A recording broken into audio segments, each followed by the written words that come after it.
friends, welcome to Spacefaring Civilization, where us filmmakers help each other to create optimistic sci-fi, inspiring a better future. Today I'm joined by Karel Segers, who's a wonderful filmmaker and writer. But before we get on to talking, well, welcome, by the way, welcome, Karel. Thank you for joining us. But I'll just do a quick introduction, and then we'll get on to the video. Yeah, cool. Yeah. So this is not live. So this is not a live stream at the moment. So this is live recorded because I've got Karel, who's from Sydney, who's joined me, who's graciously joined me. So this is a continuation of the tutorials that we have on the SFC writing contest. So this is how to write your scripts better. So a reminder that the February deadline is coming up in a couple of days. Again, I'll be choosing one finalist every month from the submitters as the finalist. And at the end of it, August 2020, that's when Karel and the other judges will judge the finalists into 2 or 3 winners. So again, welcome again. Thank you, Karel, for joining us. So obviously you're one of the judges for SFC Writing Contest. Why don't you tell us a little bit about yourself so the audience can get to know you a little bit? Yeah, well, I'm in Canberra now. I'm here because we just finalized the second accelerated TV pod, which is a development program for writers, not just from Canberra, but from all over Australia. And I facilitate that program, and I have facilitated the previous pod for the past 5 years. That's one of my, it's probably the most important thing I do right now. I spend a lot of time on the pods for the simple reason that it is an incredibly powerful program. You've done it. Yes. You know about this. Yeah. So we just finished one. So that's right, exactly. What else do I do? Well, I have a background in radio. I used to work for radio in Belgium, my home country of Belgium, where I started in the 1980s. In 1985, I did my first... We're showing our age, are we? No, I'm kidding. Well, you sure, but I don't have grey hair. So a little bit here. I did my first movie review in 85 as a student, and then went into radio, worked for radio. I was the youngest producer for national radio at some point.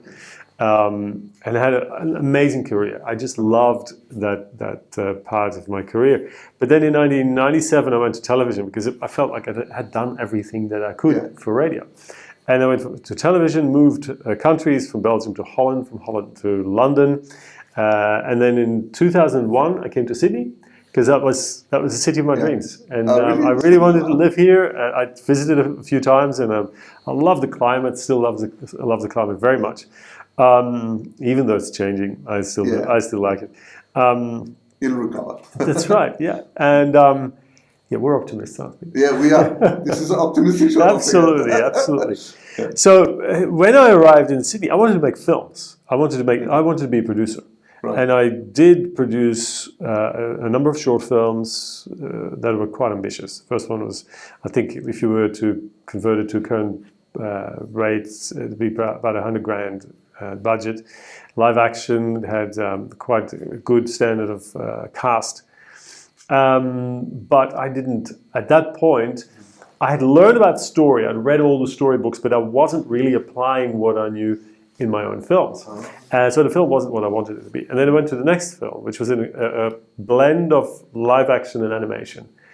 And I enjoyed that very much. I didn't like the production headaches of the producer. The money and the schedules and the people who drop out and do weird things. So the animation stuff, basically. Yeah. So, and then my third short film was in animation.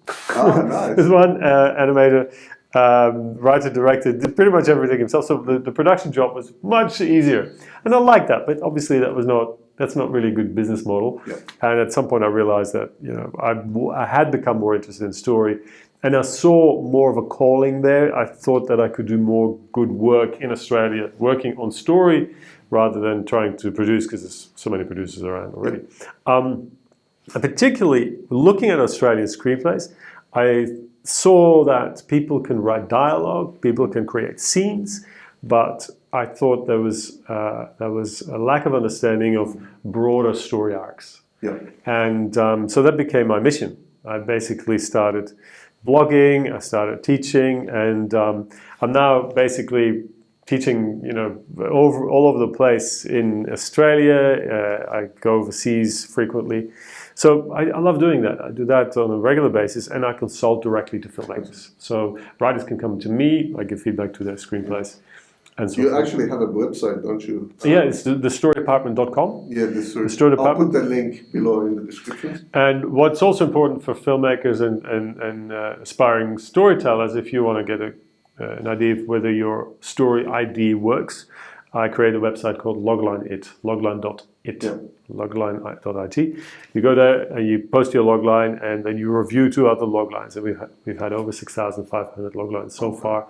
And we're going to, I think this year we'll hit 30,000 reviews. Oh, nice. So yeah, so it's going well, and I think it's very effective. So this is like a collaboration thing, like, people reviewing each other? Yeah, that's right. Yeah, so it's free, but I think it's a good first port of call where you go when you're thinking about an idea. Yeah.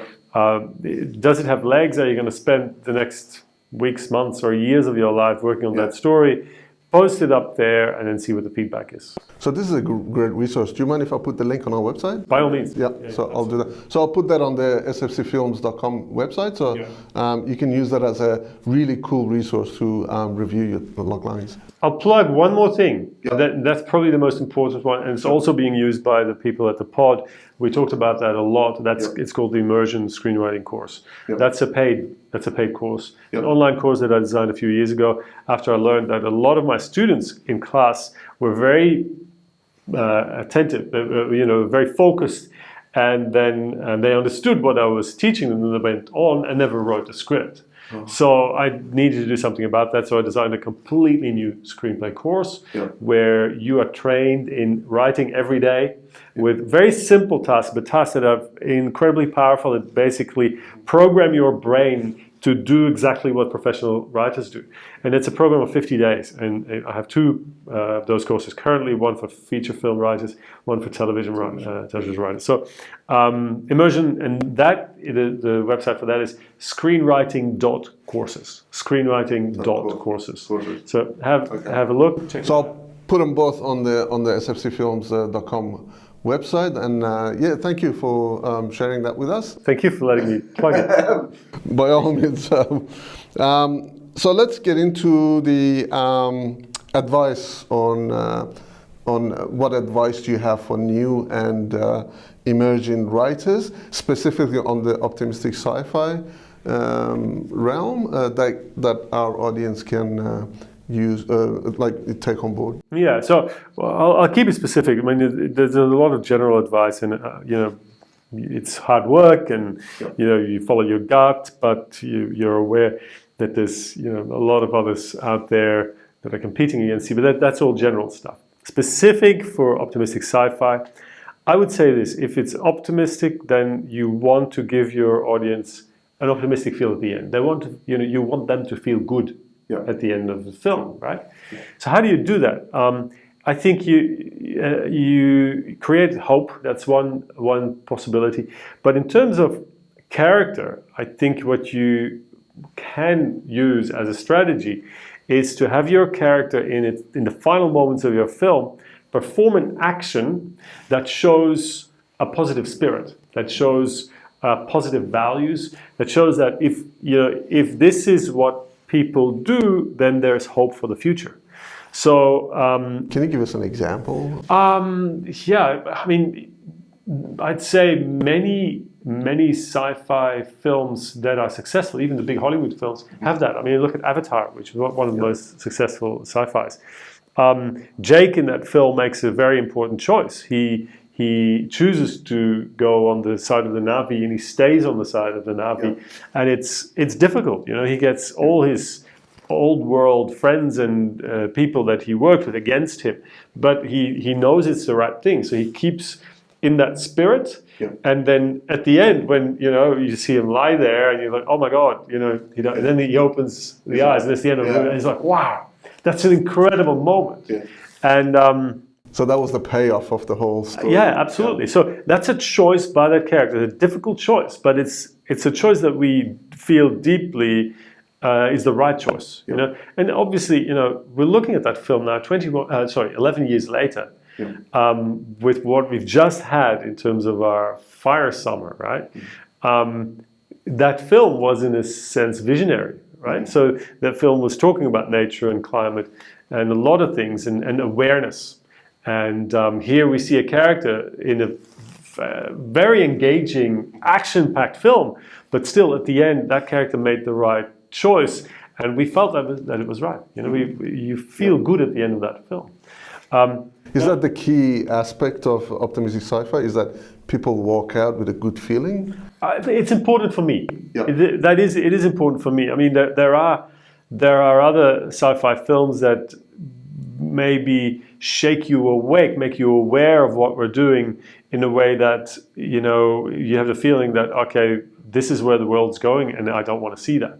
So that's another way of creating awareness. But I don't think that's necessarily optimistic, because it kind of opens up the possibility that this is where we're going to end. It's not going to end well, right? So if you really want to instill the idea in the audience that, you know, the future will be bright, then you need to show it.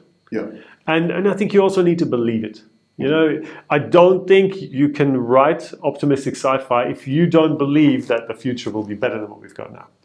Now, here's a good point. Here's a hint, and this is a coincidence, because the day I left for the pod on Wednesday, I was going through my Audible account, and I realized I had been paying every month, and I wasn't listening to any audiobooks, right? I had 4 credits, and I thought, I'm going to cancel the account, but I'm quickly going to get those 4 books. And I asked advice from my friends, what should I get? And one of them recommended Steven Pinker. And Steven Pinker wrote the book, The Better Angels of Our Nature. And basically, he makes the point in this long expose of 36 hours that actually the world is getting better. You know, the future is getting better than the past. And I think if you're not already, you know, how would I say, convinced of this fact, maybe you should then study and you know, make sure that you believe in what you're going to write. No, very good point, very good point. Now, I mean, personally, I myself do believe in, because I believe in the concept of an ever-advancing civilization, so we're advancing all the time. I mean, there might be challenges that we have to overcome, but overall, we're advancing. There's another philosophical and psychological angle to it. There's another book that I loved reading, was Daniel Gilbert's, I think it's called Stumbling Upon Happiness. The human brain has the ability to recreate our experience and kind of recalibrate so that we will always make sure that we will feel better. So, and I'm not talking about, you know, doing drugs or alcohol to make yourself feel better. Our brain already does that. You don't need the substances. So if you're convinced of that and you see the science in that, you will understand that no matter what happens in the future, our brain is capable of making us strong enough to survive whatever is next, at least on a mental level. On a mental level, That's fascinating, isn't it? It is, No, so whatever happens here in this studio, Masoud, we'll still feel good about it. You know? Well, I already feel good about it, so it's all good. It's working.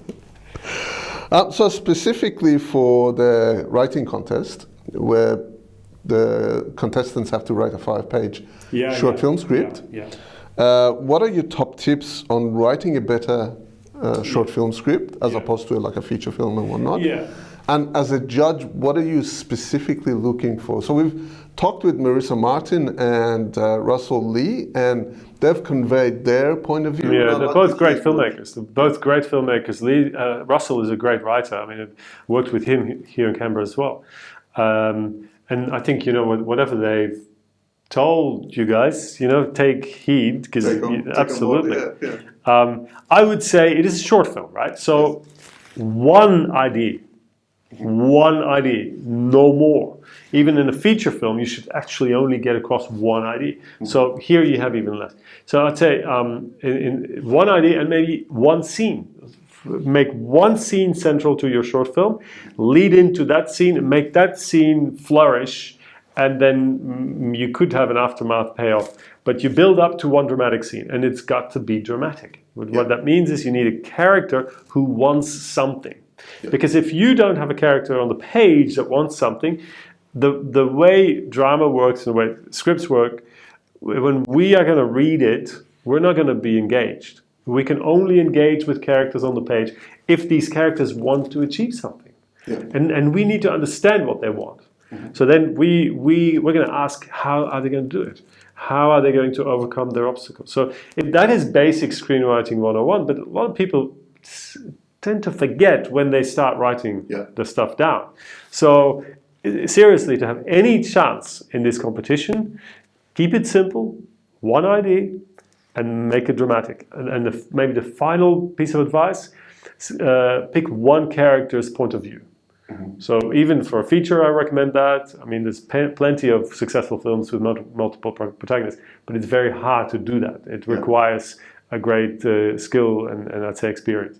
So for a short film, pick one character. That's your main character. You're going to see the whole story from their point of view. It'll be much easier to read it. It'll be clearer for the reader. And I think a better chance of success.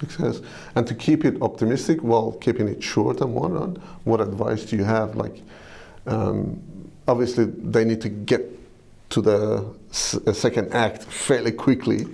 Yeah, act structure. I'm not going to go into act structure because for short films it's difficult. It's even more difficult than feature films. Because sometimes you have short films that end on a twist. And the twist could be what in a feature film we look at as a inciting incident. So it feels like the story's only just about to start. It feels like you don't really have an act. But then if you understand act structure really well, and my students, they do, you'll understand that structure works on different levels. So if you then analyze even one scene, that scene will have 3 acts. And then coming back to the optimistic angle, it is in the 3rd act that the character will take an action. So we see the character confronted with complications and challenges, and then they need to make a choice, and then we see them act on that choice. That choice should be a positive one. That should be a choice where the audience feels like, that will lead to success, a better world. That's what I would do because of the values I believe in.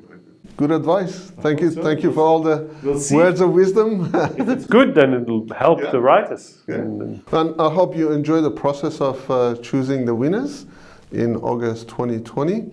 Obviously, we keep you posted on the fun list as we go. And approaching August 2020, we'll have another session of video, hopefully, if you're available, Karel, with all the other judges, where we'll inform you on the details of the criteria and whatnot.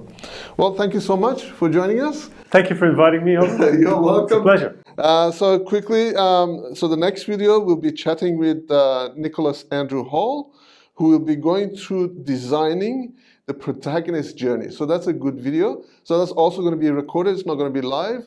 I'm going to be doing live stream again in a couple of weeks.